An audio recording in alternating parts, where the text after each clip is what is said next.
Assalamualaikum warahmatullahi wabarakatuh. Terima kasih sudah mengklik video ini dan jumpa kembali bersama saya Yupre Kamarullah dalam channel Misteri dan Kisah Jejak Sejarah.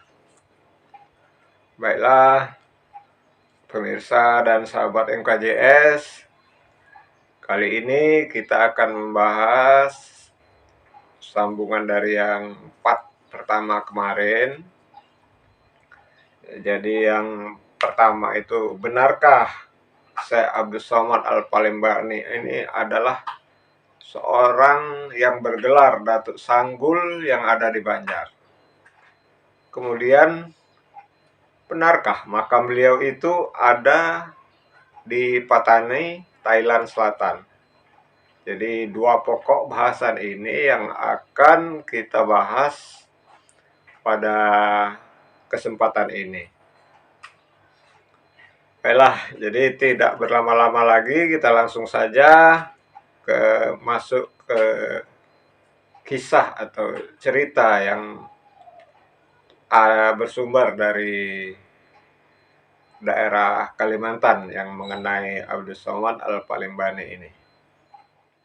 Dalam kisah yang bersumber dari Banjar ini, kisah ini sudah diangkat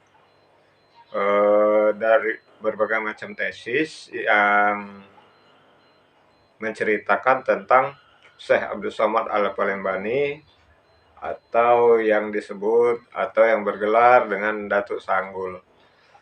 Jadi cerita kisah ini sudah diangkat dalam berbagai tesis ya, untuk menyatakan kevaliditasan dari kisah ini. Jadi diceritakan atau dikisahkan pada suatu malam, Syekh Abdus Somad ini masih muda pada saat itu, bermimpi bertemu dengan seorang tua yang mengatakan bahwa jika beliau ingin memperoleh ilmu sejati, maka hendaklah kamu mencari dan mempelajarinya kepada Datuk Suban yang ada di atau tinggal di Pulau Kalimantan, di Kampung Muning, Pantai Jati, Munggutayu. Di sini. Jadi orang tua itu mengatakan dalam mimpinya Syekh Abdus Somad ini, dia harus menemui dan berguru kepada Datuk Suban atau Datuk Saiban yang ada di Banjar, yang di Banjar tepatnya itu di daerah Muning, Kampung Muning itu di Munggutayu, Pantai Jati, Munggutayu, Tiwadak Gumpa ini kalau yang ada di kisah ini ya.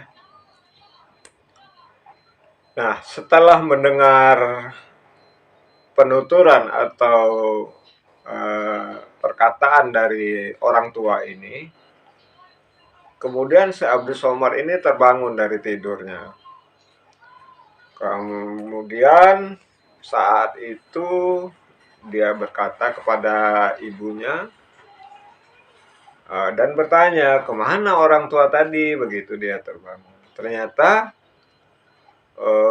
Syekh Abdus Somad ini sedang bermimpi. Ibunya bilang, sedari tadi tidak ada orang lain selain ibu dan Ananda yang ada di sini. Itu jawab ibunya. Kemudian beliau ini menceritakan mimpinya tersebut kepada ibunya, dan karena kecintaan beliau kepada ilmu, apalagi yang dinamakan ilmu-ilmu agama atau sejenis yang demikian, beliau lalu minta izin kepada ibunya untuk merantau ke daerah tersebut untuk mencari ilmu dan menuntut ilmu kepada Datuk Suban yang ada di Kalimantan, di Banjar ya, sesuai dengan perkataan atau yang disebutkan di dalam mimpinya dari orang tua tadi itu.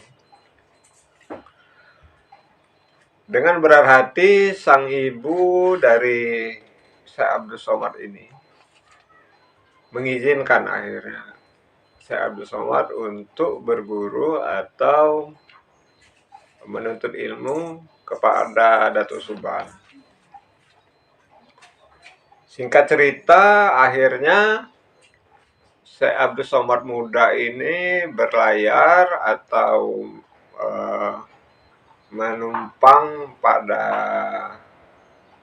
perahu layar, menumpang kapal perahu layar itu maksudnya, menuju atau pergi ke Kalimantan sesuai dengan instruksi atau petunjuk dari orang tua di dalam mimpinya tersebut. Dan sesampainya beliau di Kampung Muning itu, beliau sudah disambut oleh Datuk Taming Karsa.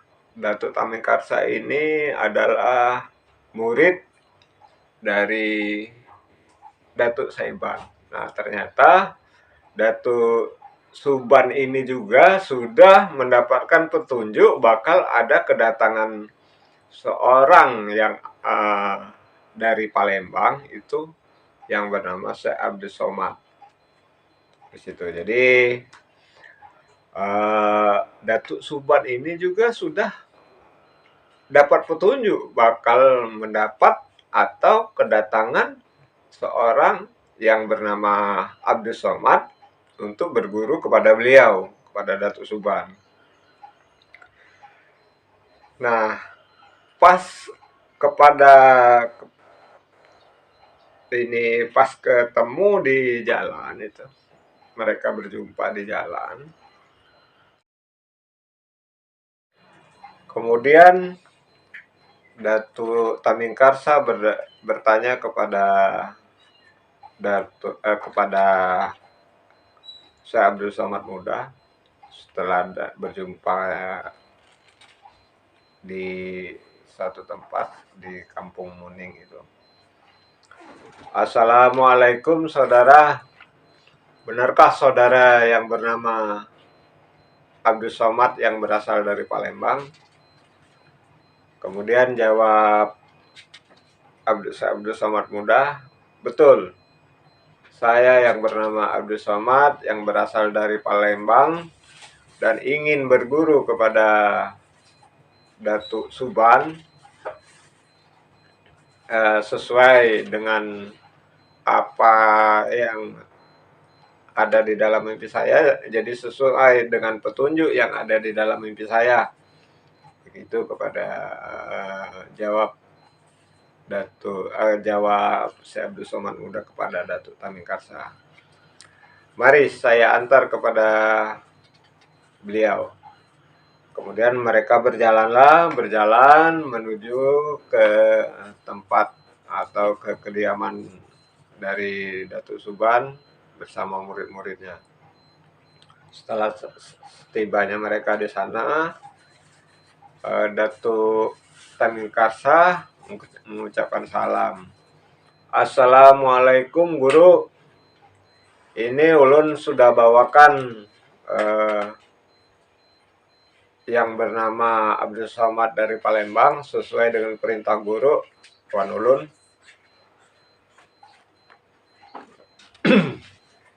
Terima kasih, jawab Datuk Suban. Datuk Suban pun dengan senang hati menerima Syekh Abdul Somad muda ini.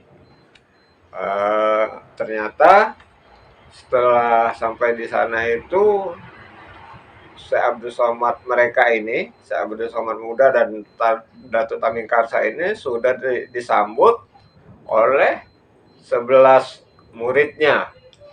Jadi Datuk Suban ini mempunyai 12 orang murid sebelum adanya Datuk Syekh Abdul Somad atau Datuk Sanggul ini. Jadi setelah berbincang-bincang, mereka saling memperkenalkan diri segala macam. Dan dengan senang hati, Datuk Suban sangat bersukacita menerima Syekh Abdul Somad muda ini menjadi murid dan sekaligus menjadi orang tua dari Syekh Abdul Somad muda ini. Akhirnya Syekh Abdul Somad muda ini berguru kepada Datuk Suban, dan ada satu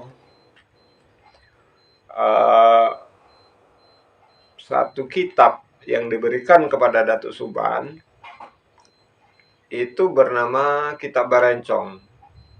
Jadi Kitab Barencong ini, kita tahu bahwa Kitab Barencong ini sangat terkenal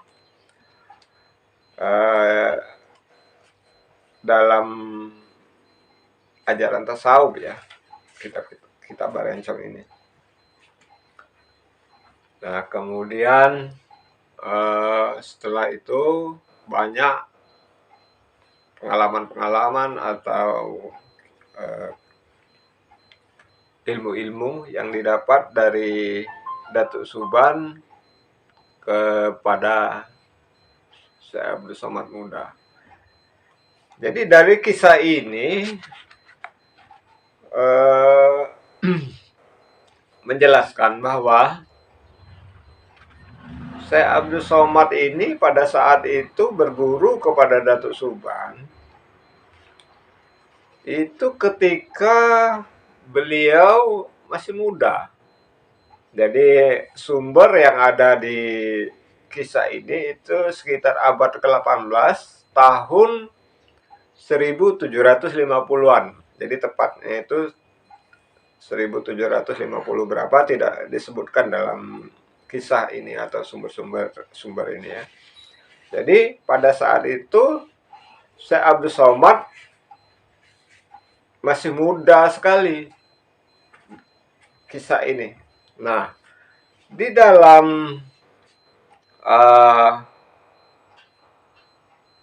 manuskrip yang ada di dalam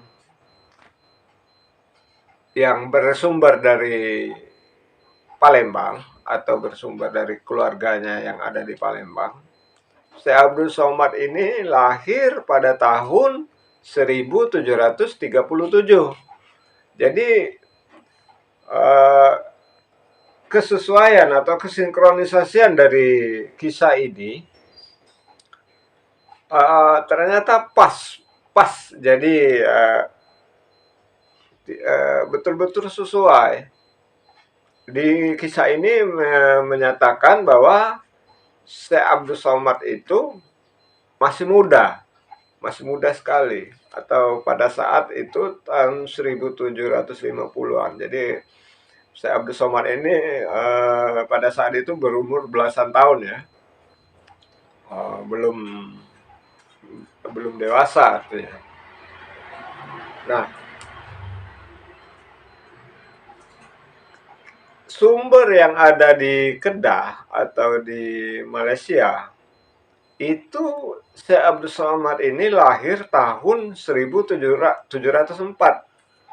1704 ke sumber yang ada di Banjar itu 1750-an, tidak sesuai lagi, berarti bukan itu Syekh Abdul Somad, artinya 1704.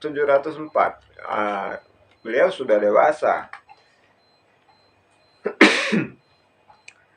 Nah, dari sini kita bisa menyimpulkan bahwa manuskrip yang ada di Palembang yang sesuai yang dikatakan oleh Ustadz Kemas Haji Andi Syarifuddin, bahwa beliau lahir tahun 1737 yang bersumber dari manuskrip tentang riwayat beliau yang ada di Palembang, dari keluarganya yang ada di Palembang. cocok, artinya sesuai dengan kisah ini, kisah yang ada dari Banjar, bahwa ketika Syekh Abdul Somad berguru kepada Datu Suban, itu Syekh Abdul Somad ini pada saat itu masih muda, sumber yang ada dari Banjar ini. Dan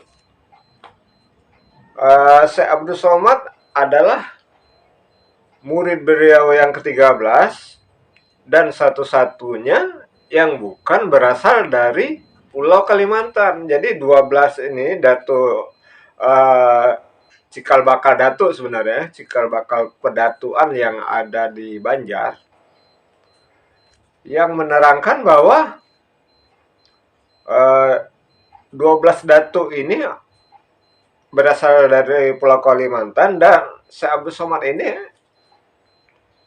satu-satunya datuk yang bukan berasal dari Kalimantan, yaitu berasal dari Palembang. Jadi di sini dijelaskan bahwa Syekh Abdul Somad satu-satunya murid Datuk Suban, cikal bakal pedatuan yang ada di Banjar, yang bukan berasal dari Pulau Kalimantan, itu berasal dari Palembang. Ini yang bisa saya rangkum di dalam kesimpulan daripada bahwa cerita ini atau kisah dari Banjar ini sinkron dengan manuskrip yang ada dari Palembang, yang berasal dari Palembang, yang sesuai yang dikatakan oleh Ustadz Haji Andi Sarifudin. Demikian. Jadi terbantahkan sudah bahwa Syekh Abdul Somad itu lahir pada tahun 1704, sumber yang dari Kedah. Jadi beliau itu sebenarnya lahir pada 1737. Jadi sinkron ya. Itu pertama. Jadi Syekh Abdul Somad itu murid Datuk Suban, dan ternyata juga yang bergelar Datuk Sanggul, karena cikal bakal pedatuan yang ada di Banjar, yang ada di Kalimantan ini, kisah ini yang mengawali dari kisah-kisah pedatuan yang ada di benua kalau orang Banjar nyebut ya, datu-datu benua yang ada di Kalimantan, yang berasal dari Banjar. Kemudian dalam riwayat lain atau kisah lain yang bersumber dari Banjar ini juga, bersumber dari kisah ini juga, terutama yang bersumber daripada Datuk Kelampayan itu sendiri. Di sini dikisahkan, namun sebelum itu mungkin ada saran saya untuk menyaksikan atau menonton dulu atau mengklik dulu video sebelumnya, yaitu pada part 1. Jadi untuk mensinkronisasi atau lebih mensesuaikan pada kisah-kisah ini. Jadi dalam riwayat ini dikisahkan beliau ini bersahabat dengan Syekh Muhammad Arsad Al-Banjari atau Datuk Kalampayan. Jadi Datuk Kalampayan ini pula mungkin yang mengkisahkan atau menyimpan kisah ini dari mulut ke mulut sehingga terpelihara sampai saat ini. Jadi pada suatu Jumat itu di Mekah, ketika sholat Jumat, Datuk Kelampayan ini melihat ada seseorang yang berpakaian lain daripada yang lain. Lain daripada maksudnya itu bukan berpakaian seperti orang Arab atau orang Mekah. Jadi Syekh Abdul Somad ini dia berpakaian seperti orang Melayu, bukan orang Arab. Kebanyakan yang ada di Mekah, di Masjidil Haram itu. Jadi dia sholat di sana tidak berpakaian sebagaimana orang yang ada di Mekah atau di Arab ya. Nah, Datuk Kalampayan ini heran melihat seseorang yang berpakaian bukan orang Arab atau orang yang tinggal di Mekah, justru pakaian ini menunjukkan pakaian orang Melayu, seperti yang ada di daerah Banjar atau daerah Kalimantan, Sumatera, Jawa. Nah itu mirip itu, pakaian-pakaian orang Melayu. Nah, Syekh Abdul Somad ini kebetulan ketika sholat Jumat di Masjidil Haram itu berdekatan dengan Syekh Muhammad Arsyad Al-Banjari. Jadi berkata dengan Datuk Kalampayan. Setelah sholat Jumat, Datuk Kalampayan menghampiri orang yang ini, maksudnya Syekh Abdul Somad ini, karena lain daripada yang lain ini pakaiannya itu kan. Beliau bertanya, "Assalamualaikum saudara." Mungkin pertamanya mereka berdua ini berbahasa Arab gitu ya. Kita translatekan aja ke bahasa Indonesia. Assalamualaikum saudara. Saudara bukan orang sini atau orang Arab, maksudnya orang Mekah. Lalu dijawab oleh Syekh Abdul Somad, "Betul, saya bukan orang Arab, orang yang tinggal di sini, tapi saya tinggal di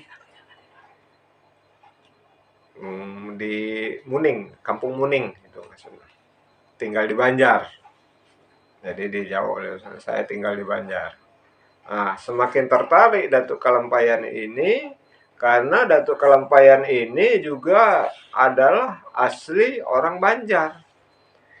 Jadi setelah mereka ngobrol-ngobrol, lalu Syekh Abdul Somad ini dibawa oleh Datuk Kalampayan ke tempatnya yang ada di Mekah. Lalu mereka ngobrol-ngobrol lah.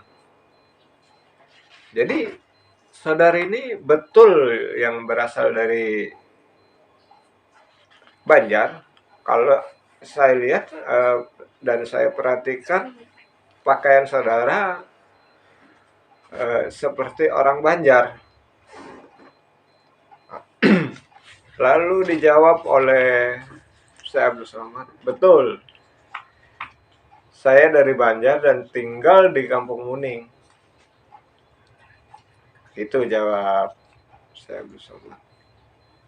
Dan saya setiap Jumat pasti datang ke Masjidil Haram untuk sholat Jumat di Mekah, di Masjidil Haram.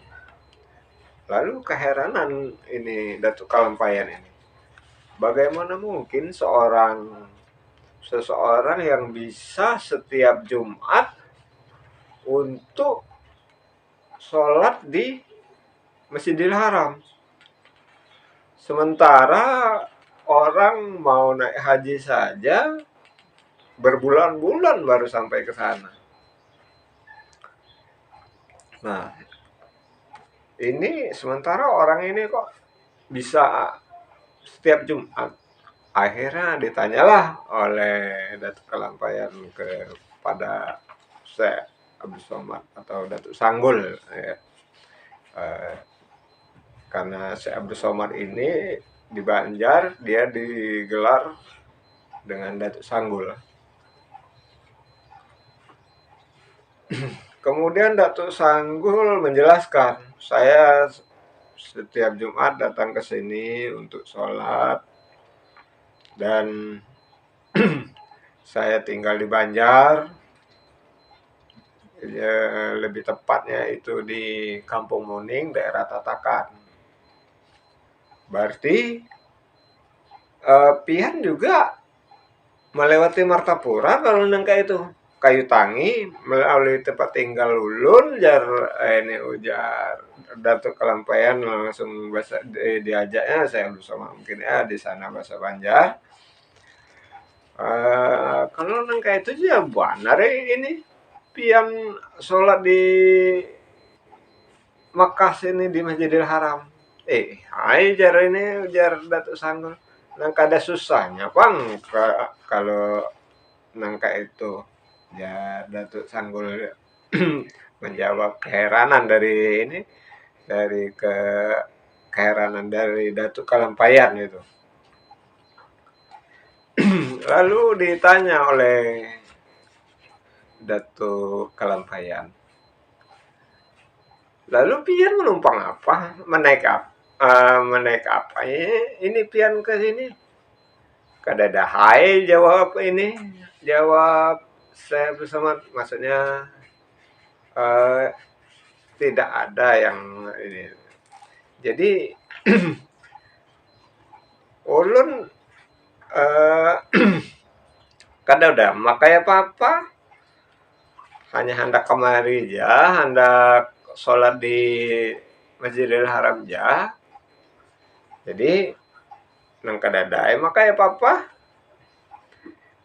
Kebetulan Allah Subhanahu wa taala memberikan ulun kekuatan sehingga ulun nyampai ke sini. Ujar Syekh Abdus Somad atau Datuk Sanggul. Heranlah ini Datuk Kalampaian dijawab oleh Datuk Sanggul atau Syekh Abdus Somad yang demikian. Ujar Datuk Kalampaian dalam hati, benarkah atau bujurkah ini orang ini kada memakai apa-apa tulakan ke Masjidil Haram. Jadi benarkah orang ini tidak memakai apa-apa bisa sampai ke Masjidil Haram? Jadi ditanya lagi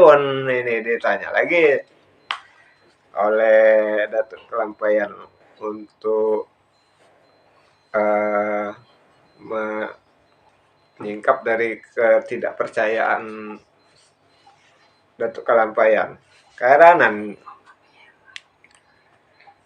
kalau nangka itu pian pulang balik ke Tatakan atau ke Kampung Muning itu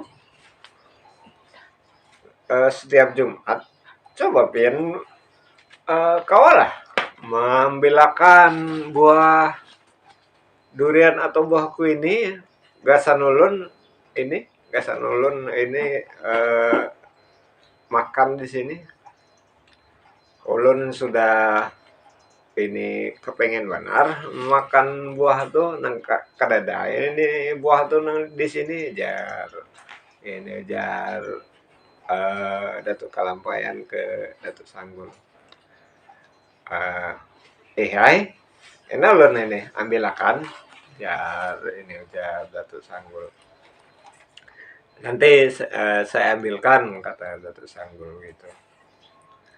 Lalu Datuk Sanggul atau Syekh Abdus Somad ini pergi ke arah jendela yang ada di rumah Datuk Kalampaian atau Syekh Muhammad Arsad Al-Banjari. Lalu diambilnya dari buah jendela itu nang kain aja ya. Jadi Syekh Abdul Somad mengulurkan tangannya keluar jendela, tahu-tahu atau tiba-tiba sudah ada buah durian di tangannya, ditaruhkannya di apa tuh, diletakkannya di lantai di dekat ini, dekat Datuk Kalampayan. Kemudian tangannya keluar lagi ke arah jendela, diambilnya buah ini, buah kuini, buah kuini kalau Banjar, diambilnya buah kuini. Ada pulang buah kuini, ada di tangan Syekh Abdul Somad atau Datuk Sanggul nih, diletakkannya, diandakannya di dekat ini, Datuk Kalampayan. Heran lah, ini Datuk Kalampayan melihat ada buah durian, buahku ini yang diambil oleh Datuk Sanggul, hanya sekejap bisa mengambil buah yang tidak ada di Mekah. Buah durian dan buah kuini itu tidak ada di Mekah. Yang ada hanya di Kalimantan dan di Sumatera. Di Jawa pun, daerah Jawa sangat sulit mencari buah kuini. Yang heran itu di situ. Jadi percaya akhirnya Datuk Kalampayan terhadap Syekh Abdul Somad bahwa beliau bisa pulang pergi dengan sekejap mata, bisa ke Banjar, Mekah, Banjar, Mekah, Banjar, gitu. Dalam sekejap saja bisa. Jadi akhirnya percaya itu Syekh Abdul Somad setelah diambilkan buah durian dan buah kueni. Buah kueni kalau orang Palembang bilang itu mbam itu ya, buah mbam. Kalau orang Banjar bilang itu buah kuini. Nah, itu. Nah, itu tidak ada di Mekah ya buah kuini itu. Di Jawa saja sulit ya buah kuini untuk mendapatkan buah kuini tanamannya itu.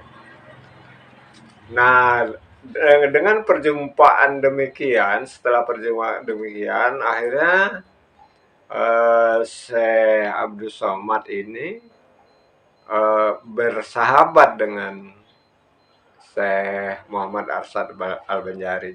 Jadi cikal bakal beliau bersahabat itu dari kisah ini. Karena kisah ini juga yang bersumber langsung dari Datuk Kalampayan ya. Dia dikisahkan ke muridnya, mungkin dikisahkan ke keturunannya hingga kepada Syekh Abdul Ghani mungkin kan, atau kepada keturunan beliau Syekh Muhammad Arsyad Al-Banjari atau kemudian-muridnya, sehingga cerita ini terpelihara hingga sekarang gitu. Jadi setelah mereka ini bersahabat,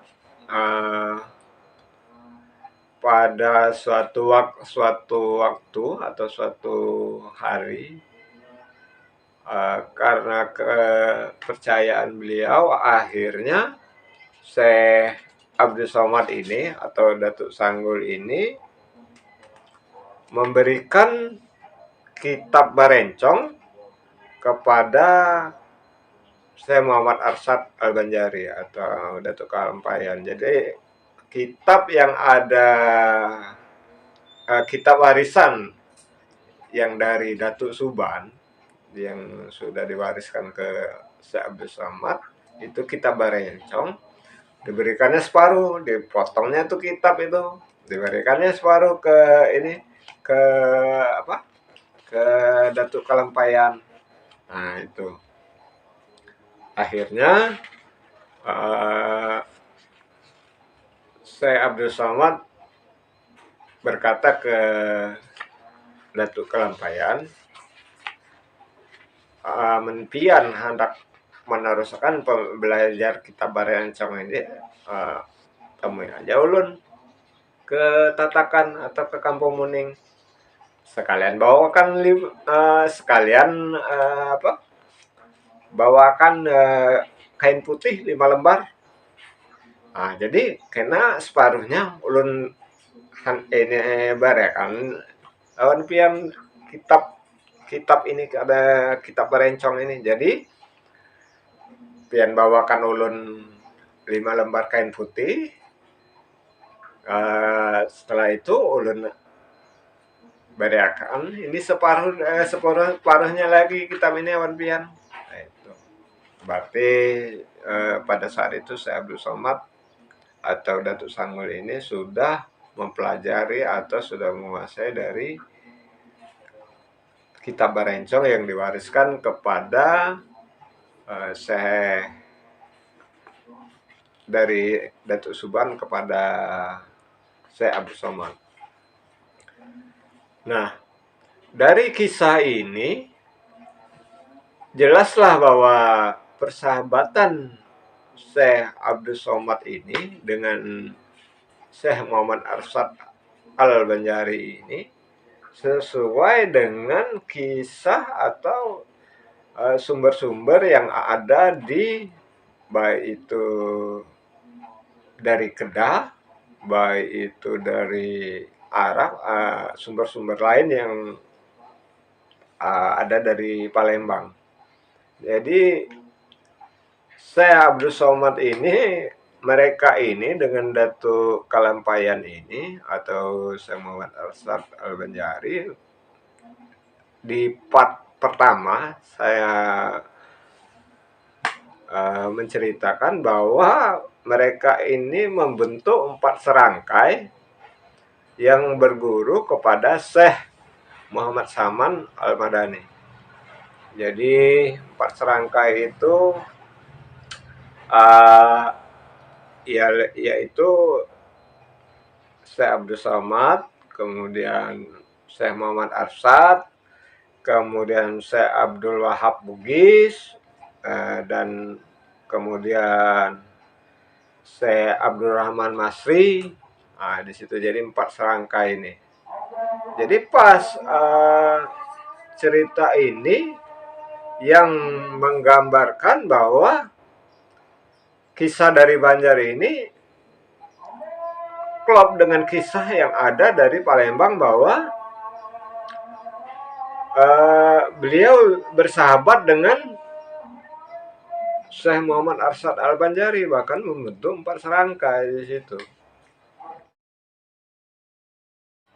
Nah, dari kisah ini yang salah satunya juga bersumber dari Syekh Muhammad Arsyad itu sendiri atau Datuk Kelampayan yang terpelihara hingga sekarang,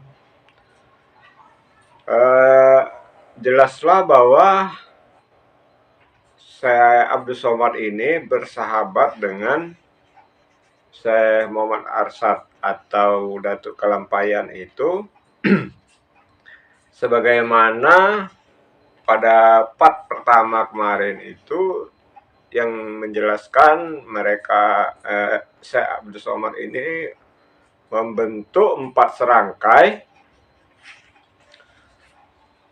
yang beranggotakan 4 serangkai itu salah satunya mereka berdua ini yaitu Syekh Abdul Somad, Syekh Muhammad Arsyad, Syekh Abdul Wahab Bugis, dan Syekh Abdul Rahman Masri. Jadi kisah ini yang menceritakan persahabatan antara Syekh Abdul Somad dan Syekh Muhammad Arsyad hingga di sampai ke akhir hayat dari Syekh Abdul Somad itu sendiri. Jadi Syekh Muhammad Arsyad ketika kembali dari Mekah atau kembali dari belajar di Mekah, jadi sesampainya di Kampung Muning itu dengan membawa 5 lembar kain putih, ternyata Syekh Abdul Somad sudah meninggal dunia di sana. Jadi diceritakan oleh Syekh Muhammad Arsyad itu sendiri. Sumber ini juga salah satunya berdasar dari Syekh Muhammad Arsyad Al-Banjari atau Datuk Kalampayan. Nah, jadi di sini kita bisa menyimpulkan bahwa persahabatan Syekh Abdul Somad dan Syekh Muhammad Arsyad Al-Banjari ini begitu kentalnya karena terdapat satu daerah, itu daerah Banjar itu. Nah, setelah sampai di sana, begitu Syekh Muhammad Arsyad atau Datuk Kalampayan ini sampai di kediaman Syekh Abdul Somad, jadi didapati bahwa Syekh Abdul Somad sudah meninggal dunia. Kemudian diceritakan oleh Syekh Muhammad Arsyad atau Datuk Kalampayan kepada istrinya bahwa ada satu wasiat dari Syekh Abdul Somad untuk memberikan separuh dari kitab Barencong itu kepada Syekh Muhammad Arsyad atau Datuk Kalampayan. Dan akhirnya kitab Barencong itu sepenuhnya berada di Datuk Kalampayan. Nah, dari kisah ini yang menceritakan persahabatan mereka berdua ini. Di part pertama mereka membentuk 4 serangkai. Jadi pas kisah klop sudah jadi artinya.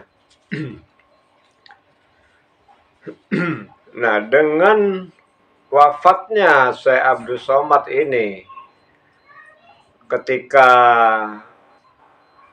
Datuk Kalampayan sampai di Banjar, setelah Datuk Kalampayan pulang dari belajar atau pulang dari Mekah, mendapati Syekh Abdul Somad sudah wafat. Di sini kita bisa menyimpulkan bahwa Syekh Abdul Somad ini wafatnya sebelum Syekh Muhammad Arsyad Al-Banjari, berarti sebelum 1811 atau 12 itu ya, 1812 Masehi. Nah, jadi wafat beliau ini ternyata sebelum Syekh Muhammad Arsyad atau Datuk Kalampayan wafat. Jadi begitu selesai Datuk Kalampayan belajar di Mekah sampai di Banjar, Syekh Abdul Somad wafat. Itulah yang dapat kita ambil intisari dari kisah persahabatan beliau ini, bahwa wafatnya beliau ini yang masih kontroversi. Kemarin itu ada yang wafatnya ada yang mengatakan 1820-an pada saat perang yang di Patani antara Siam dengan Kedah situ. Nah, pemirsa dan sahabat MKJS, dari kesimpulan dari dua kisah yang barusan tadi ini, kisah yang bersumber dari Banjar, bahwa jelaslah di sini makam atau pusara dari Syekh Abdul Somad Al-Palembani itu sendiri bahwa berada di Banjar atau berada tepatnya di Tatakan, di Desa Tatakan Rantau, itu Kabupaten Tapin, Kalimantan Selatan. Nah, jadi jelas bahwa sumber yang ada dari Banjar ini menjelaskan bahwa makam atau pusara Syekh Abdus Somad Al-Palembani itu berada di sana, di Banjar ya, berarti di Kabupaten Tapin, bukan di Patani. Jadi masalah yang ini makam atau pusara yang ada di Patani itu memang perlu penelitian lebih lanjut. Itu makam siapa sebenarnya itu? Jadi kita bisa menyimpulkan bahwa Syekh Abdus Somad Al-Palembani ini berdasarkan dari part pertama dan part kedua bahwa beliau ini bukanlah sebagai panglima perang.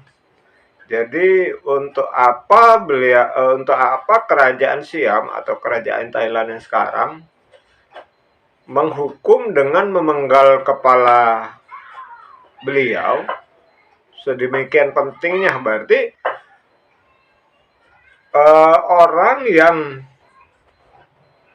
dihukum dengan kepalanya dipenggal itu berarti sedemikian penting perannya di dalam perang tersebut. Nah, di sini yang perlu kita kaji lebih lanjut. Jadi pada saat atau pada zaman Syekh Abdul Somad Al-Palembani itu di Patani, pemimpin atau setidaknya itu panglima perangnya, kalau ada sumber-sumber dari seperti yang saya sebutkan pada part pertama, itu adalah Syekh Daud bin Abdullah Al-Patani. Kalau kita sebutkan bahwa di part pertama kemarin, bahwa Syekh Daud bin Abdullah Al-Patani dan pengikut-pengikutnya telah mengundurkan diri ke Pulau Duyung pada saat kedatangan Syekh Abdus Somad di Patani. Artinya dengan pengikut-pengikutnya ini berarti laskar-laskar daripada Kedah itu dipimpin oleh Syekh Daud bin Abdullah Al-Patani, bukan Syekh Abdus Somad Al-Palembani. Jadi kedatangan Syekh Abdus Somad Al-Palembani ini ke Patani pada saat itu bisa jadi kemungkinan karena ada sahabat beliau yang, karena Syekh Daud bin Abdullah Al-Patani ini adalah sahabat beliau ketika berguru di Madinah, berguru ke Syekh Muhammad Salman Al-Madani di situ. Jadi Syekh Daud Al-Patani ini bersahabat dengan Syekh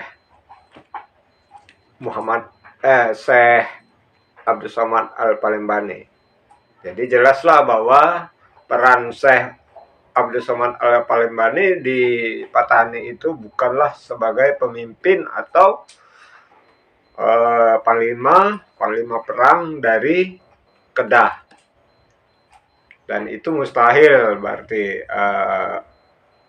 makam beliau yang kepalanya ada di kerajaan Siam, bahwa itu adalah Syekh Abdus Somad Al-Palembani. Jadi berdasarkan sumber-sumber yang dari Banjar, kisah yang dari Banjar, itu bahwa makam dan pusara beliau itu memang ada di Banjar. Dan teman-teman saya atau yang dari aliran tasawuf mengatakan juga bahwa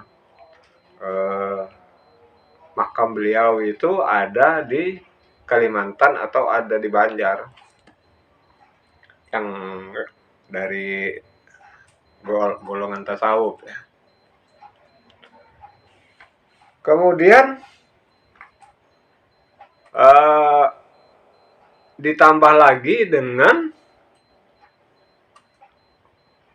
ilmu melipat bumi Syekh Abdul Somad ini. Tadi dijelaskan bahwa Syekh Abdul Somad ini setiap hari Jumat itu sholat di Mekah atau di Masjidil Haram. Jadi pas ditambah lagi dengan begitu membawakan buah untuk sahabatnya Datuk Kalampayan, buah durian dan buah kuini, dengan tangannya langsung ada di tangan. Jadi buah durian dan buah kuini itu langsung ada di tangan pada saat itu juga, dan masih ada getahnya itu. Buah itu yang ada di tangan Syekh Abdul Somad Al-Palembani. Jadi di sini orang mengatakan itu namanya ilmu melipat bumi. Nah, bagaimana mungkin Syekh Abdul Somad ini yang menguasai ilmu melipat bumi bisa dipenggal kepalanya oleh Laskar Siam atau yang ada di kerajaan Siam, kepalanya yang ada di kerajaan Siam ya. Jadi paling tidak mereka ini atau laskar dari Siam ini menangkap orang tersebut, kemudian dieksekusi. Paling tidak dieksekusi. Nah, setelah dieksekusi, kepalanya dibawa ke Siam, ke kerajaan Siam. Jadi tidak mungkin begitu ini tahu seumpamanya inilah pemimpinan Syekh Abdul Somad Al-Palembani, ini langsung kita penggal, tidak mungkin. Paling tidak ditangkap dulu. Setelah ditangkap, setelah tahu dia pemimpinnya, baru dipenggal. Nah, mana mungkin lah kalau Syekh Abdul Somad dengan menguasai ilmu melipat bumi, jadi sekejap bisa ke sana, sekejap bisa ke sini, sekejap bisa ke benua lain, sekejap bisa ke Nusantara gitu. Nah, pemirsa dan sahabat MKJS, jadi saya pun meyakini bahwa makam atau pusara beliau itu adanya di Kabupaten Banjar. Masalah yang lain-lain tentang mereka yang masih meyakini bahwa makam beliau ada di Patani, silakan. Jadi saya tidak menyatakan bahwa ini adalah yang paling benar yang saya utarakan atau yang dari part pertama sampai part kedua ini, karena kebenaran itu hanya milik Allah Subhanahu wa Ta'ala. Jadi saya hanya menyampaikan sekelumit kisah yang bisa disinkronkan dengan yang menyimpulkan bahwa makam beliau itu ada di Banjar. Situ masalah keyakinan atau mereka yang meyakini masih di Patani, silakan. Yang meyakini ada di Banjar juga silakan. Atau yang meyakini bahwa makam Syekh Abdul Somad itu gaib atau moksa, itu silakan. Jadi doa kita kepada beliau walaupun dimanapun kita berada tetap akan sampai. Pemirsa dan sahabat MKJS, saya cukupkan sampai di sini dulu kisah ini yang menceritakan tentang Syekh Abdul Somad Al-Palembani. Untuk episode selanjutnya, saya akan membahas atau mengupas kisah tentang Roh Rasa ya. Roh Rasa seorang Sayyid Parsi. Jadi Rarasa ini berasal dari Maluku Utara. Jadi bagaimana Islam atau kerajaan Islam itu pertama kali masuk di Maluku Utara pada abad ke-12 ya. Kalau abad ke-12, 13 itu. Jadi Rarasa ini salah satu sumber yang menceritakan atau mengkisahkan tentang keberadaan dari cikal bakal dari kesultanan atau kerajaan Islam yang ada di Maluku Utara. Nah, silakan nanti kita bahas pada episode selanjutnya. Baik pemirsa dan sahabat MKJS, jika berkenan silakan like, share, dan subscribe. Saya Yupril Kamarullah. Wassalamualaikum warahmatullahi wabarakatuh.